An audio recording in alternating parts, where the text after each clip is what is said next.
My name is Dr. Andrew Pearle, and I'm an attending orthopedic surgeon here at the Hospital for Special Surgery.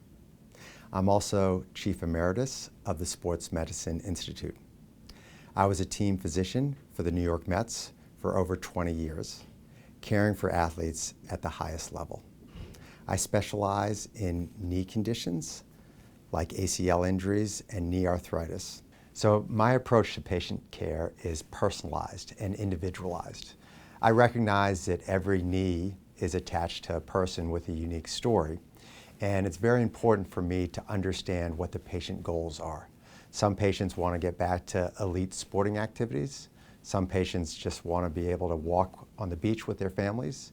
Some patients want to be out of pain. Each patient has different goals. Patient education is critical. When patients understand their condition, their options, and their treatment goals, they're better informed and it leads to better care. So my research has been focused on how we understand and treat knee conditions, particularly ACL injuries and knee arthritis. I've been involved in biomechanics research as well as research in robotic techniques and outcomes, with the focus on improving the function of the knee, creating a natural knee, or what I call a zero restriction knee, with our treatment care. I'm particularly excited about where we're going.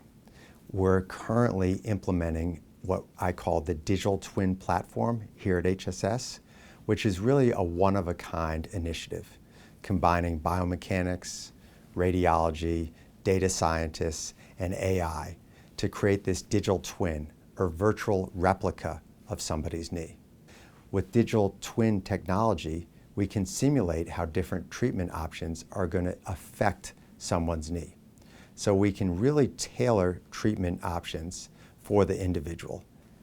At the end of the day, it's really about getting people back to what they love, whether that's going back to elite sporting activities, getting back to spending time hiking with their family, or getting back to living without pain. It's really about getting people back to what they love to do and allowing them to live the life they want to live.